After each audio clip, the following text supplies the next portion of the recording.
Hi everyone, today's video is all about how to build your UX design portfolio website. I'm Christine and I'm a UX/product designer working in San Francisco. This video is a step-by-step tutorial on how you can create your portfolio in less than an hour. This is the portfolio that I created right out of my UX design bootcamp, and it's the same portfolio that helped me land my first full-time UX design job after 1 month of finishing my bootcamp. For this tutorial, I'll be using Wix to build my website, and I also want to thank them for sponsoring today's video. I highly recommend that you use a website builder, and Wix also offers great templates that you can just plug in your text and images and publish your portfolio in a day. I also do not recommend anyone who's starting out in UX design to code their own website. No.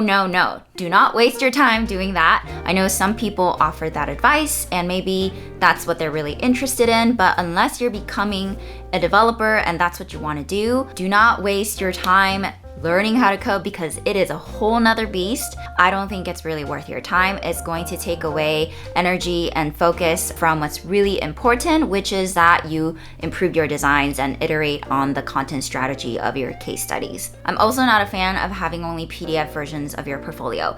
If you're planning to work in tech, you should do what's industry standard, and what's industry standard is that you have a portfolio website. With that said, go to wix.com/chumbuns to start your own portfolio website. So UX bootcamps won't teach you how to create your portfolio website. They'll give you project prompts so that you can create your mockups and come up with deliverables, but they won't actually teach you how to write case studies or how to use a website builder to publish your website. I stalked a lot of designers on LinkedIn, looked at their portfolios, read a lot of case studies to understand how to structure my own case studies. Everything that I'll be sharing with you today was something that I really wish someone had told me or made content about back in the days, so you're welcome. Things might have changed now. It's been 4 years already, so let me know in the comments below if the bootcamp that you're taking is actually teaching you any of these things. I also want to make it clear that this video is not going to cover how to actually come up with the content of your portfolio. That's going to be a separate video because I don't want this video to be 1 hour long. So I got you, but not today. I also asked you on Instagram to submit your questions, and so I picked some of the most voted, liked questions in the comment section, so I'll be answering them throughout this video, so make sure to stick till the very end. Without further ado, let's get building. By the end of this video, we're gonna create something that looks like this portfolio. This is my first UX design portfolio, so there's a lot of things I would have done differently if I were to go back, but I'm just gonna show you what it looked like back in the day. This is a very basic layout of what a UX design portfolio usually looks like. There's nothing really fancy about this. It's a 2x2 grid with case studies, and I would recommend that you have at least 3 to 5 case studies, at least 2 to 3 of them being UX design related, and the other ones can be more visual design or graphic design related. The first case study that you should have up is the project that you're proudest of and the one that you would be interviewing with and talking more about in your on-site. So we're gonna be building out one of the case studies. This is my Levi's case study. What it really is a bunch of text and images just put on a page. There's really nothing super fancy about this case study either. It's really more about the content.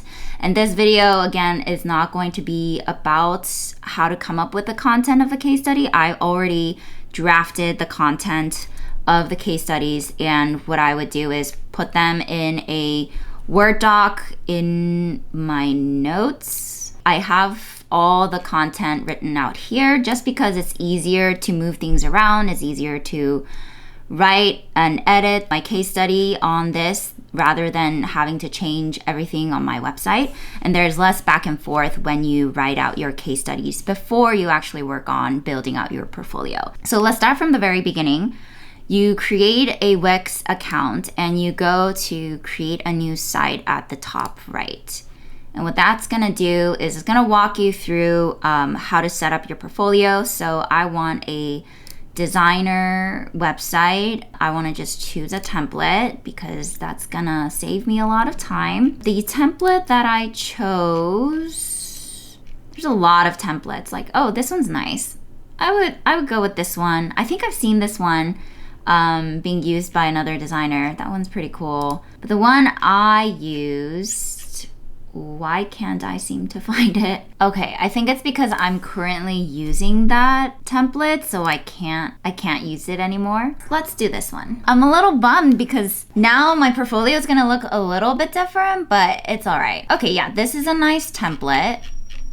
What I'm gonna do is I'm going to remove some of these things.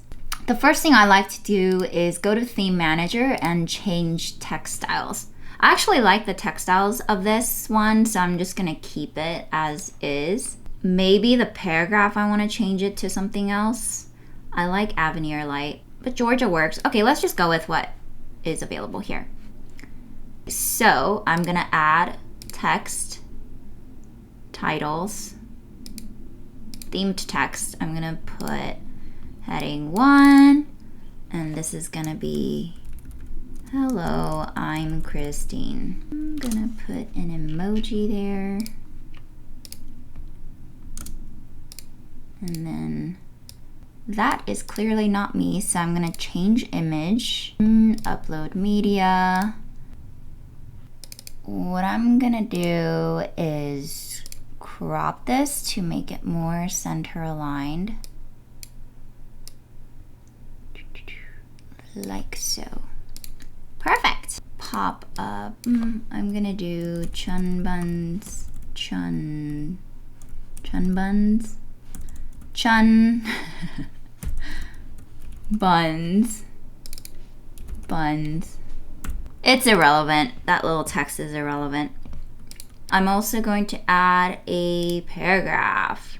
And what's nice about it is that you can customize each text. Oh, customize. Yeah, customize the line spacing so that it doesn't look as tight. Yeah, I like that. Okay, and I'm gonna move that a little bit. So the grid is there to help you stay within that space so that when someone is looking at your portfolio on an iPad, all your content, all the important content isn't out of that grid. So they'll be able to see everything in a nice view. I'm just gonna take this out. You can add social bar.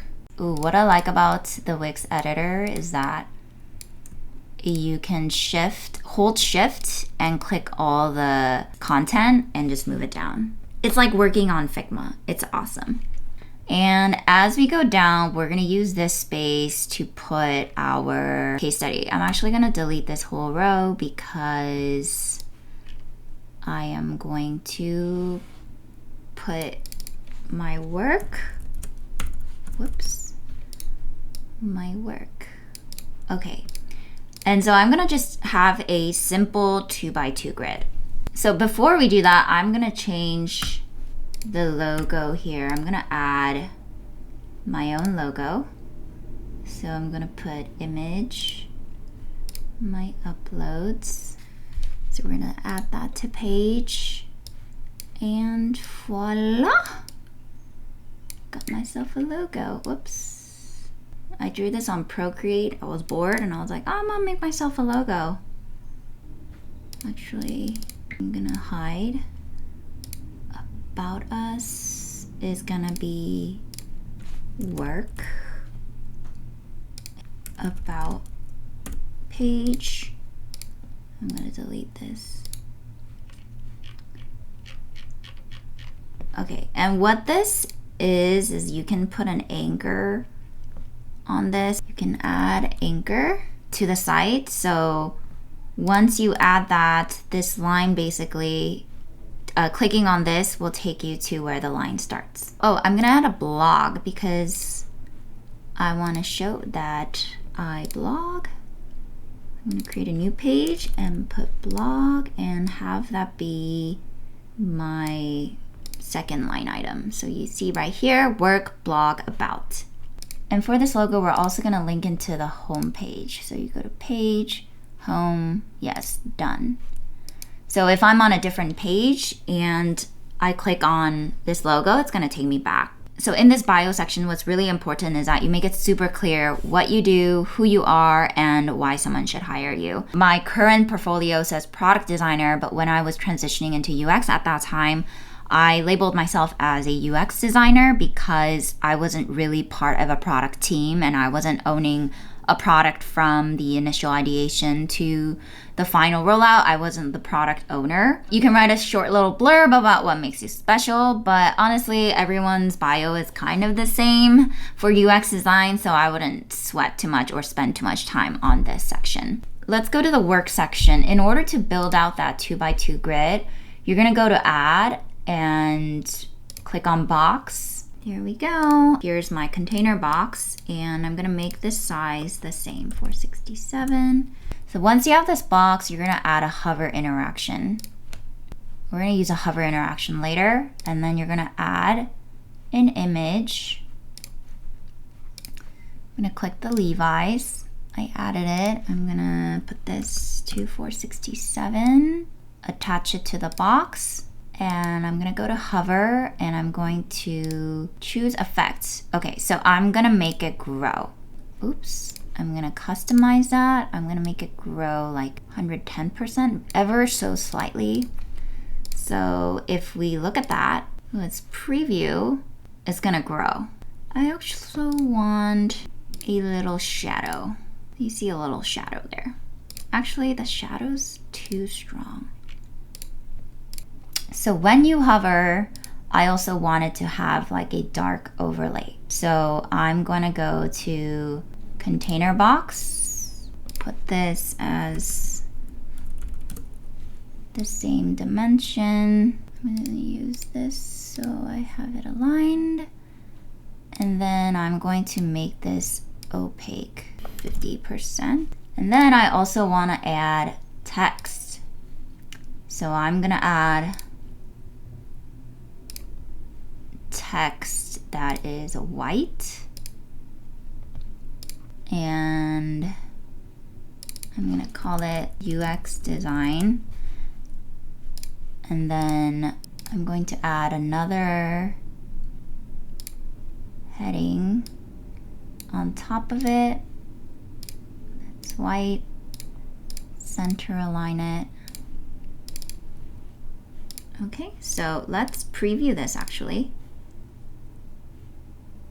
So every time I hover, it's gonna say Levi's UX design.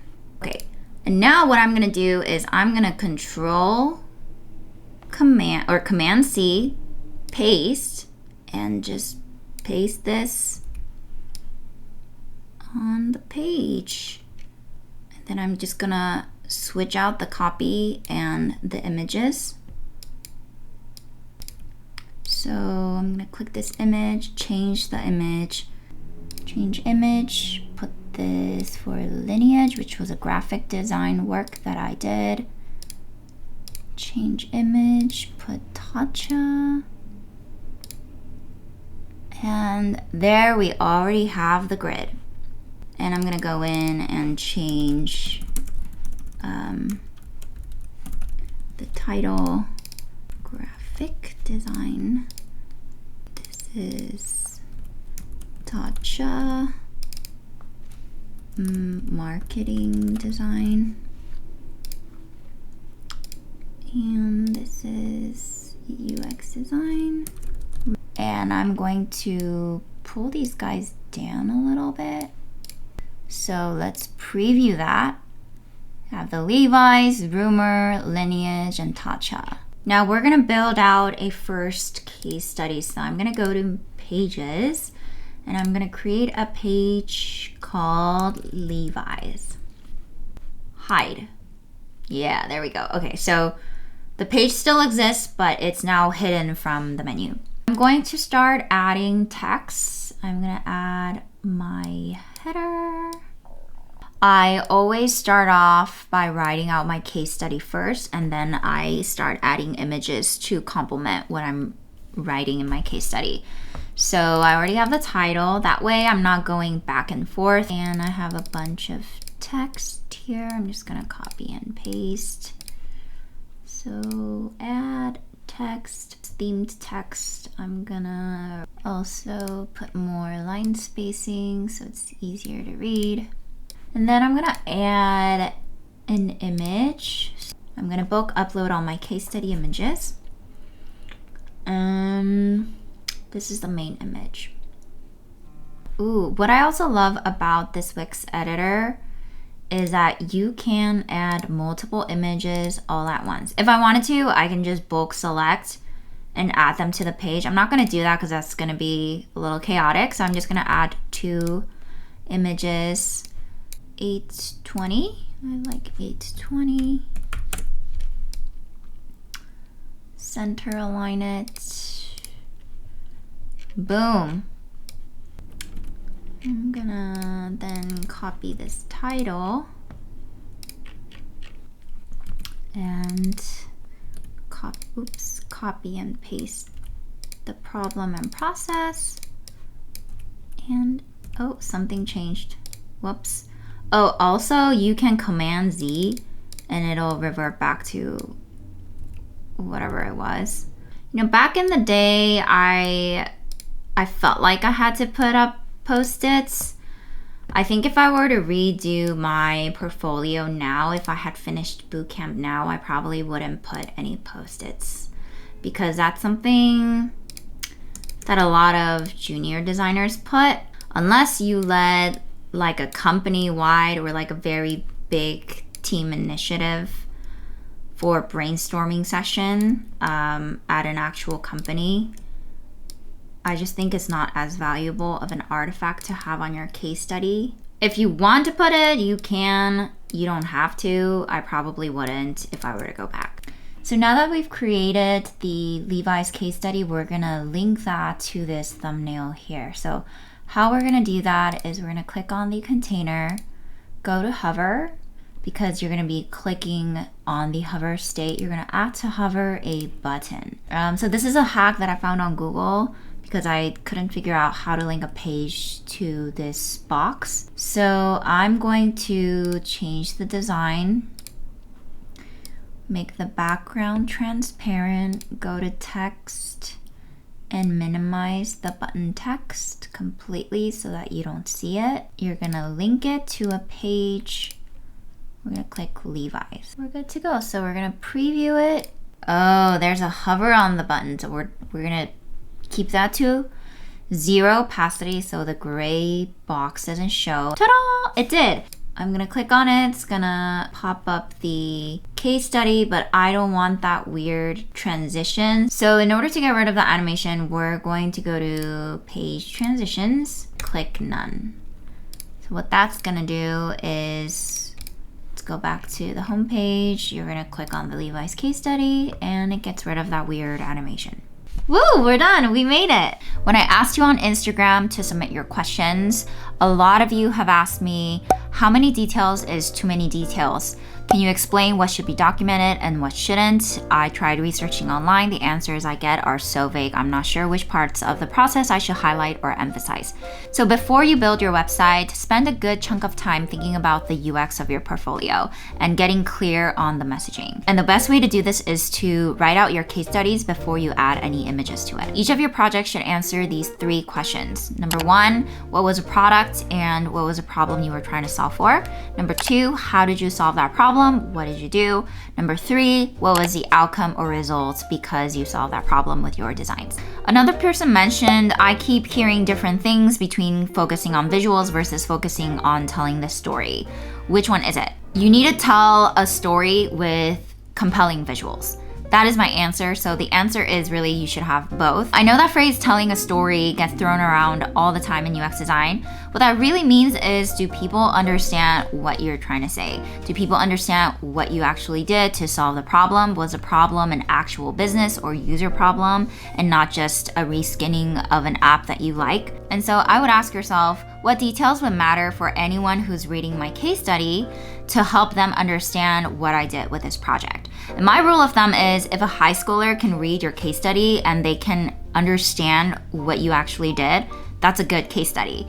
because anyone who has no background of UX design or your project should be able to understand what you were trying to fix with your designs. And instead of showing everything to be your default, you should thoughtfully consider what are the interesting parts of your projects that you really want to highlight, and how do you bring that up to the top of your case study so that you grab people's attention, and how do you naturally progress into sharing how you define the problem space, what kind of solutions you came up with at first, how did you validate your designs, and what was the result of the redesigns that you did. Another question was, hiring managers skim through so many portfolios. How do you stand out? Do you keep it super simple or a lot of info? Clarity of message is really important. So that is something that you always want to consider while you're working on your case study is, do people understand what I'm trying to say? If you're someone who's starting out in UX design, the one thing that can really make you stand out is having good visual design in your case studies. I see so many bootcamp grads portfolios that only have very lo-fi wireframes and they're really ugly. I'm gonna be honest, some of them are really ugly and I'm like, you're a designer. You should know the basics of visual design. I'm gonna get so much hate by saying that. I'm just gonna be real, okay? There's a way to make gray text boxes and gray boxes prettier than the average. I try to show 90% of the images that I show on my case study, 90% of them are high fidelity mockups. I rarely show wireframes. And you might be asking, well, Christine, I don't have background in visual design. I just don't have the eye for it. What do I do? You can develop an eye, and I really believe visual design is something you can improve on. I used to not be really good at visual design, and now like people tell me, hey, I really like your aesthetic. One great way is to study good visual design, and all these sources are out in the public for you. You can check out a lot of different design system libraries of different companies. So like Google Material Design, Airbnb also has their design system out in public that you can see, and like you can see the style of their buttons and their components. It's really important that you familiarize yourself with the different UI components that are being used in different apps. Download a bunch of different apps to see what kind of designs they're using and what kind of interactions they're using for different flows. And that way, as you study design and as you look at a lot of good design, that's how you can develop what good visual design is. Well, at least that's how I did it, and it seemed to have worked. I will be doing more portfolio related videos, so write in the comments below what else you'd like to see in my future videos, and I will see you later. Bye!